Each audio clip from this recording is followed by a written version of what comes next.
Le journal Wilfried de Villers. Bonjour Wilfried. Bonjour Dimitri, bonjour à tous. C'est le sommet des grandes puissances mondiales. Le G20 a débuté ce matin sur l'île de Bali, en Indonésie, avec un sujet central, le conflit en Ukraine. Dès l'ouverture du sommet, le président indonésien a mis en garde contre le risque d'une nouvelle guerre froide. L'Ukraine, qui était aussi au cœur de la rencontre cette nuit entre Emmanuel Macron et son homologue chinois Xi Jinping, le président français qui entendait convaincre Pékin, principal allié de Vladimir Poutine, de faire pression sur Moscou.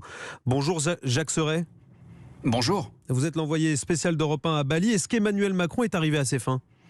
Eh bien, en tout cas, dans l'entourage d'Emmanuel Macron, on se félicite de cet échange qui aura duré un peu plus de 40 minutes. Après avoir adressé tous ses vœux de succès à Xi Jinping, qui vient d'être reconduit par le Parti communiste, le locataire de l'Élysée a, dès son propos introductif, appelé la Chine à unir ses forces avec la France contre la guerre en Ukraine.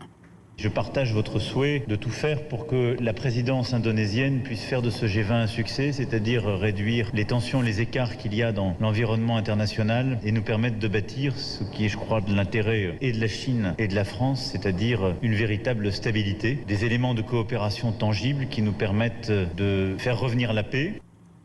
Lors de cet entretien, Emmanuel Macron a demandé au président chinois d'appeler Vladimir Poutine à revenir à la table des négociations afin d'éviter l'escalade.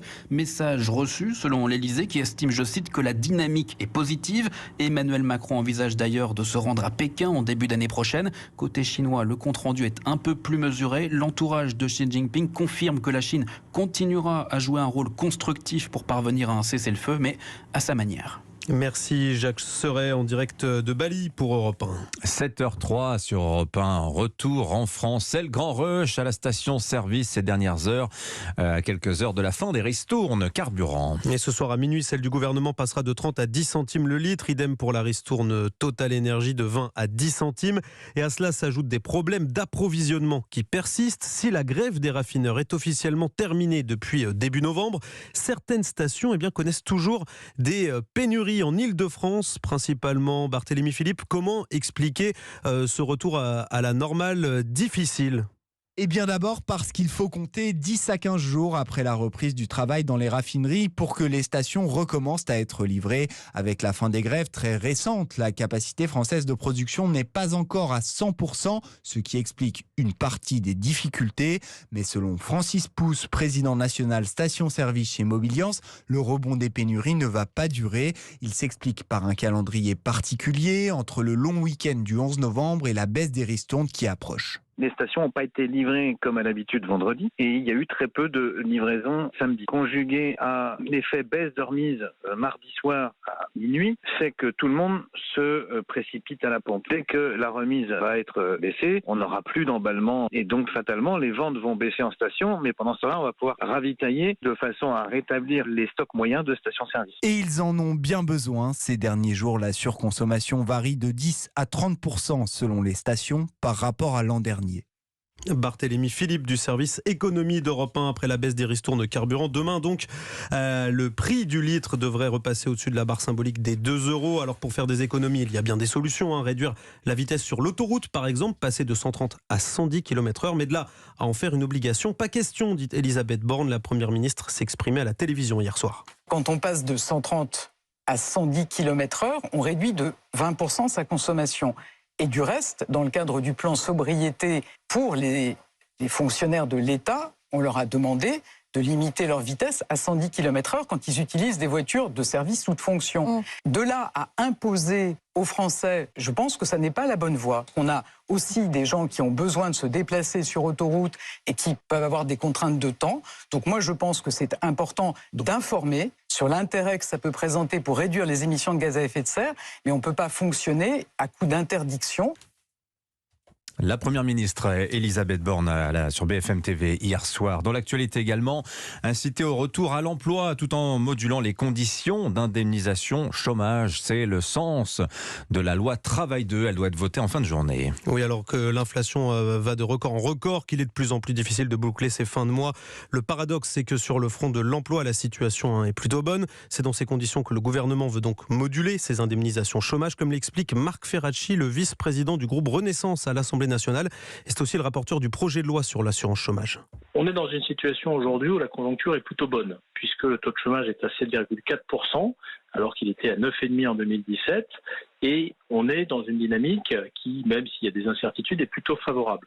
Donc effectivement, si on applique ce principe de modulation, eh bien, les règles, demain, à partir du 1er janvier, si c'est le choix du gouvernement, pourraient être plus incitatives au retour à l'emploi. Pour les personnes qui rentrent dans l'indemnisation chômage, il pourrait y avoir des durées d'indemnisation plus courtes et il pourrait y avoir des durées d'éligibilité plus longues, c'est-à-dire une plus grande exigence de nombre de mois travaillés pour pouvoir s'ouvrir un droit à l'assurance chômage. L'idée ici, c'est de répondre aux pénuries de main-d'œuvre que connaissent beaucoup d'entreprises en donnant plus d'incitation à reprendre des emplois qui, lorsqu'ils restent vacants, eh bien, pénalisent la vie quotidienne des Français. Propos recueillis par Margot Faudéré. Et puis après le débarquement de l'Ocean Viking à Toulon, l'heure est aux demandes d'asile pour les 230 migrants qui étaient à bord du navire humanitaire. Des demandes traitées en mode accéléré par les agents de l'OFPRA, mais plusieurs avocats s'inquiètent du manque d'accès aux droits des réfugiés. Stéphane Burgat. Les conditions de vie sur place dans les petits appartements du centre de vacances sont dignes, mais dans ce dispositif élaboré dans l'urgence, maître Sophie Caïs, bâtonnier de l'Ordre des avocats de Toulon, relève des carences, pas d'interprète en langue pachtoune par exemple, et puis surtout des conditions d'accès aux droits qui ne sont pas respectées. Il n'y a pas eu de permanence avocat sur site, et puis les consultations, enfin les entretiens avec l'OFPRA se font dans des tentes sans aucune confidentialité, avec des conditions d'interprétariat qui sont assez précaires. C'est-à-dire que les gens ne sont pas informés. D'abord, il y en a beaucoup qui savent même pas ce qu'ils font là, en fait. Moi, j'ai rencontré un couple de Syriens qui veut aller en Allemagne. Ils ont été incarcérés en Libye. On leur a pris leurs papiers. Enfin, ils ne veulent pas se maintenir sur le territoire français. Eux, ils comptaient aller en Allemagne. Et là, ils savent pas. Ils sont là, un couple avec une petite fille, et puis on leur explique rien, en fait. Et un bras de fer s'annonce. Le traitement des dossiers de demande d'asile dépassera le délai de 4 jours initialement prévu. Le maintien de la zone d'attente de la presqu'île de Gien devra donc être prolongé, ce que va contester au cas par cas l'Ordre des avocats. Toulon, Stéphane Burgat, Europe 1. Les sports, le tennis et la victoire de Novak Djokovic dès son entrée en lice au Masters. Victoire 6-4, 7-6 face au grec Stefanos Tsitsipas dans ce tournoi en réunissant les 8 meilleurs joueurs de la saison. Puis le Master féminin, lui, a été remporté par notre Française Caroline Garcia. La semaine dernière, c'était l'invité d'Europe 1 Sport hier soir. Après son sacre au Master, son rêve ultime, c'est une victoire en Grand Chelem. Je peux. En tout cas, forcément, l'objectif de toute ma carrière, ça a été de gagner un Grand Chelem. Et avec les derniers résultats, l'US Open et cette victoire au Masters, ça devient plus concret. Évidemment, ça montre que mon style de jeu pose des problèmes, que je suis capable de battre les meilleurs dans un temps réduit, enchaîner ces victoires-là. Donc forcément, ça devient plus concret. C'est un nouveau challenge qui s'annonce, mais en tout cas, j'ai hâte de le relever et d'essayer d'aller le chercher. Caroline Garcia, invitée hier soir de Lionel Rousseau et de l'équipe d'Europe 1 Sport. C'était le journal de Wilfried de Villers. Merci beaucoup Wilfried. On va vous retrouver tout à l'heure à 8h30. Dans 10 minutes, l'éditeur